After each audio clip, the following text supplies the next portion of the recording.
ಬುದ್ಧಂ ಶರಣಂ ಗಚ್ಚಾಮಿ, ಸಂಘಂ ಶರಣಂ ಗಚ್ಚಾಮಿ, ಧರ್ಮಂ ಶರಣಂ ಗಚ್ಚಾಮಿ ಅಂತ ಹೇಳ್ತಾರೆ ಬುದ್ಧ. ಆ ಸಂಘ ಎಂಬುದು ಒಂದು ದೇವರ ಶಕ್ತಿ ಇರ್ತದೆ. ಆ ಸಂಘಟನೆಯಲ್ಲಿ ನೀವು ಎಷ್ಟು ಜನ ಸೇರಿದಾಗ, ಈಗಾಗಲೇ ಸೈದಪ್ಪರು ಹೇಳಿದ ಹಾಗೆ 121 ಸಮಿತಿಗಳನ್ನು ಮಾಡಿ 121 ಜನ ಕರ್ಕೊಂಡು ಬನ್ನಿ. ಅದೇನು ಕಷ್ಟದ ಕೆಲಸನೇ ಇಲ್ಲ. ಅದೆಲ್ಲ ನೀವು ಮನಸ್ಸು ಮಾಡಿದರೆ ಒಂದು ವಾರದ ಕೆಲಸ. ಅಷ್ಟು ಜನಕ್ಕೆ ನೀವು 120 ಜನಕ್ಕೆ ಕಾಂಟ್ಯಾಕ್ಟ್ ಮಾಡಿದ ಅವ್ರನ್ನ ಕೈಯಲ್ಲಿ ಇಟ್ಕೊಳ್ಳೋದು. ಇಷ್ಟು ಜನ ಸೇರಿದಾಗ ಹೇಗೆ ಕಾವೇರಿಗೆ ಅಲ್ಲಿ ಹೋಗಿ ನೀರು ನೋಡಿ ಸೀದಾ ಹೋಗಿ ನಮ್ಮ ಕಾವೇರಿ ನದಿ ಬಿಡ್ತಾರೆ, ಸಮುದ್ರಕ್ಕೂ ಸೇರ್ತಿತ್ತು. ವಿಶ್ವೇಶ್ವರಯ್ಯ ಅವರ ಬುದ್ಧಿವಂತಿಕೆ ಅಂತ ಅಲ್ಲಿ ಡ್ಯಾಮ್ ಮಾಡಿದ್ರು, ಅಣೆಕಟ್ಟು ಕಟ್ಟಿದ್ರು. ಆ ನೀರನ್ನು ಶೇಖರಣೆ ಮಾಡಿ ಮೈಸೂರು ಮಂಡ್ಯಕ್ಕೆ ಏನು ಕರೆಂಟನ್ನು ಎಲ್ಲ ಕೊಟ್ಟು ಸಾಮ್ರಾಜ್ಯ ಆಗಿ ಮಾಡಿದರು. ಅದೇ ಥರ ನಮ್ಮ ಸಾಮಾಜಿಕ ವ್ಯವಸ್ಥೆಯಲ್ಲಿ ಈ ಜಾತಿಯ ಸಂಘಟನೆ ಉಂಟಲ್ಲ, ಚೂರು ಚೂರಾದಂತಹ ಸಂಘಟನೆಯನ್ನು ಮತ್ತೆ ಮುಖ್ಯವಾಹಿನಿಗೆ ತಂದು ಒಟ್ಟು ಮಾಡೋದು ದೊಡ್ಡ ಒಂದು ಕರೆಂಟ್ ಉತ್ಪತ್ತಿ ಆಗ್ತದೆ. ಆ ಕರೆಂಟಿಂದ ಈ ಸಾಮಾಜಿಕ ವ್ಯವಸ್ಥೆಯ ಬೆಳಕು ಚೆಲ್ಲಲಿಕ್ಕೆ ಆಗ್ತದಂತೆ. ಆ ಒಂದು ದೊಡ್ಡ ಕಾರ್ಯವನ್ನು ಇವತ್ತು BSNDP ಒಂದು 10 ವರ್ಷದ ಮಗುವಾದರೂ ಮಾಡ್ತಾ ಇದೆ. ತುಂಬ ಹೆಮ್ಮೆಯ ವಿಚಾರ, ತುಂಬ ಆನಂದದ ವಿಚಾರ ಅಂತ ಹೇಳ್ಬೋದು. ಇವತ್ತು BSNDPಗೆ ಸುಮಾರು 10 ವರ್ಷದ ಮಗು, ಅದು ಪ್ರಹ್ಲಾದನಾಗಿ ಅಥವಾ ಧ್ರುವನಾಗಿ ಅಂತ ಹೇಳ್ಬೋದು, ಸಿದ್ಧಿಯನ್ನು ಸಾಧಿಸಲಿಕ್ಕೆ ಹೊರಟಿದೆ. ಖಂಡಿತ ತುಂಬ ಒಂದು ಶ್ಲಾಘನೀಯವಾದಂಥ ವಿಚಾರ ಅಂತ ಹೇಳ್ಬೋದು. ಇವತ್ತು ಜಿಲ್ಲೆಯ ಎಲ್ಲ ಮೂಲೆಗಳಿಂದ ಬಂದಿದ್ದೀವಿ.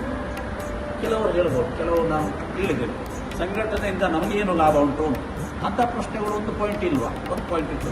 ಸಂಘಟನೆಗೆ ಹೋದರೆ ನಮಗೇನು ಲಾಭ ಉಂಟು? ಈಗ ತಾನೇ ನೀವು ಪಡೆದಂಥ ನಿಮ್ಮ ಅಸ್ತಿತ್ವಗಳು ಎಲ್ಲಿಂದ ಬಂತ? ಆಕಾಶದಿಂದ ಬಂತ?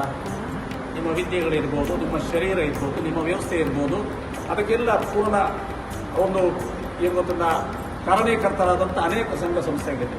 ನೀವು ಶಿಕ್ಷಣ ಪಡೆದಿರ್ಬೋದು, ಅಥವಾ ಯಾವುದೇ ಸಂಘಟನೆ ಇರ್ಬೋದು, ಯಾವುದೇ ರಾಜಕೀಯ ಇರ್ಬೋದು, ನೀವು ಒಂದು ಹಂತಕ್ಕೆ ಮುಟ್ಟಿರಬೇಕಾದ್ರೆ ಯಾವುದೇ ಒಂದು ಸಂಘಟನೆ ಬೆಂಬಲವನ್ನು ಪಡ್ಕೊಂಡು ಬಂದಿದ್ದೀರಿ. ಆದ ಕಾರಣ ನಮಗೆ ಲೈಬಿಲಿಟಿ ಇದೆ, ಬಾಧ್ಯತೆ ಇದೆ. ಮತ್ತೆ ಅಂಥ ಸಂಘಟನೆಯನ್ನು ಹುಟ್ಟಿಸಿ ಇನ್ನು ಸಾಮಾಜಿಕ ಶಕ್ತಿಯನ್ನು ಕೊಡುವಂಥ ಒಂದು ಬಾಧ್ಯತೆ ಇದೆ ಸಮಾಜದ ಪ್ರತಿಯೊಬ್ಬನಿಗಿದೆ. ಆ ನಿಟ್ಟಿನಲ್ಲಿ ಈ ಸಂಘಟನೆಯನ್ನು ಬಲಿಷ್ಠಗೊಳಿಸಿ ಈಗಾಗಲೇ ಸಂಘಟನೆ, ರಾಜ್ಯ ಸಂಘಟನೆ ಇದೆ. ಮುಂದಕ್ಕೆ ಅದನ್ನು ಇನ್ನೂ ಸುದೃಢಗೊಳಿಸಿ, ಅದಕ್ಕೆ ಇನ್ನೂ ರೂಪರೇಷೆಗಳನ್ನು ಗೊಳಿಸಿ.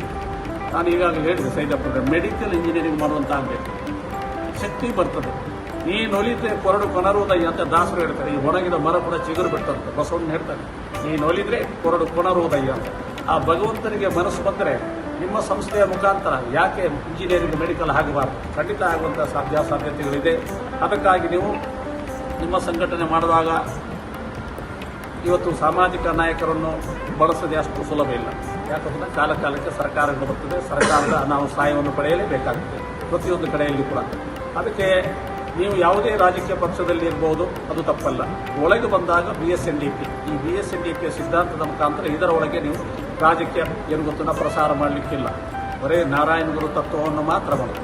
ಯಾವಾಗ ನಾರಾಯಣ ಗುರು ತತ್ವದ ಒಟ್ಟೊಟ್ಟಿಗೆ ರಾಜಕೀಯ ಪ್ರವೇಶ ಆಯ್ತಾ ಅಲ್ಲಿ ನಿಮ್ಮ ಪ್ಲಾಟ್ಫಾರ್ಮ್ ಅಲ್ಲಾಡಿಕೆ ಶುರುವಾಗ್ತದೆ. ಇದು ನೆನಪಿಟ್ಕೋಬೇಕು. ನಾನು ಹೇಳಿದಲ್ಲ, ನಾರಾಯಣ ಗುರುಗಳು ಈ ಸಂಘಟನೆ ಒಳಗೆ ಲವಲೇಶವು ಕೂಡ ರಾಜಕೀಯ ಪ್ರವೇಶ ಆದಾಗ, ಆ ನಾಯಕನು ರಾಜಕೀಯ ಭರಿತನಾದಾಗ ಸಂಘಟನೆ ಅಲ್ಲಾಡಲಿಕ್ಕೆ ಶುರು ಆಗ್ತದೆ. ನಾರಾಯಣ ಗುರುಗಳು ಅವತ್ತೇ ಹೇಳಿದರು, ಸಂಘಟನೆ ಮುಖ್ಯಸ್ಥ ಮಾಡಬಾರ್ದು. ಸಂಘಟನೆ ಅನೇಕರು ಇರ್ತಾರೆ, ಅವರು ಸಹ ರಾಜಕೀಯದಲ್ಲಿ ಇರ್ತಾರೆ, ಅದೇನು ತಪ್ಪಲ್ಲ.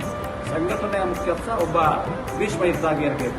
ಗುರುಕುಲದಲ್ಲಿ ಭೀಷ್ಮ ಆಗಿದ್ರು ನೋಡಿ, ಅವರು ತಟಸ್ಥ ಆಗಿದ್ರೆ ಎಲ್ಲರ ಪ್ರೀತಿಯನ್ನು ಮಾಡ್ತಾ ನಾವು ಸನ್ಯಾಸಿಗಳು ಕೂಡ ಹಾಗೆ. ಇಲ್ಲಿ ಎಷ್ಟು ಜನ ಭಕ್ತರು ಬರ್ತಾರೆ, ಬೇರೆ ಬೇರೆ ರಾಜಕಾರಣಿಗಳು ಬರ್ತಾರೆ, ಅವರಿಗೆ ಶಾಲ ಆಗ್ತಾರೆ, ಪ್ರಸಾದ ಓಂ ಮಗ ಭಗವಂತ ಕಾಪಾಡಲಿ ಅಂತ ಹೇಳ್ತೇವೆ. ಆ ಸ್ಥಿತಿಯಲ್ಲಿ ಸಂಘಟನೆಯನ್ನು ಬೆಳೆಸಿ, ಬರೀ ನಾವು ಸಂಘಟನೆಯಲ್ಲಿ ನಾವು ವರ್ಷಕ್ಕೊಂದು ಸಲ ಅಥವಾ 2 ಸಲ ಮುಂದೆ ಈಗ ನಿಮಗೆ ಶಕ್ತಿ ಇಲ್ಲ, ಆರ್ಥಿಕ ಬಲಾಢ್ಯತೆ ಬೇಕು. ಆರ್ಥಿಕ ಶಕ್ತಿ ಇಲ್ಲದೆ ಏನು ಮಾಡಲಿಕ್ಕೆ ಆಗುವುದಿಲ್ಲ, ಅಷ್ಟು ಸುಲಭ ಅಲ್ಲ. ನಮಗೆ ಕ್ರಿಟಿಸೈಸ್ ಮಾಡಲಿಕ್ಕೆ ಸುಲಭ. ನೀವು ಎಲ್ಲೆಲ್ಲಿ ಎಷ್ಟೋ ದೂರದಿಂದ ಬಂದಿರಿ, ಒಂದೊಂದು ಕಾರ್ ತಗೊಂಡು ಬರಬೇಕಾದ್ರೆ 25,000 10,000 ಬೇರೆ ಬೇರೆ ರೀತಿಯ ಖರ್ಚು ಇರ್ತದೆ. ಹಾಗೆ ನಮ್ಮ ಸಂಘ ಈ ಸಂಘಟನಾತ್ಮಕವಾಗಿ ಮಾಡಬೇಕಾದ್ರೆ ಆರ್ಥಿಕ ಬಲಿಷ್ಠತೆ ಕೂಡ ಬೇಕು. ಈ ಒಂದು ಕಾರ್ಯಕ್ರಮ ಮಾಡಬೇಕಾದ್ರೆ ಅದಕ್ಕೆ ಒಂದು 2 ಕೋಟಿ 3 ಕೋಟಿ ಅಂತ ದುಡ್ಡು ಬೇಕು. ಅದರ ಬಗ್ಗೆ ಕೂಡ ನಮಗೆ ಆಲೋಚನೆ ಇರಬೇಕು.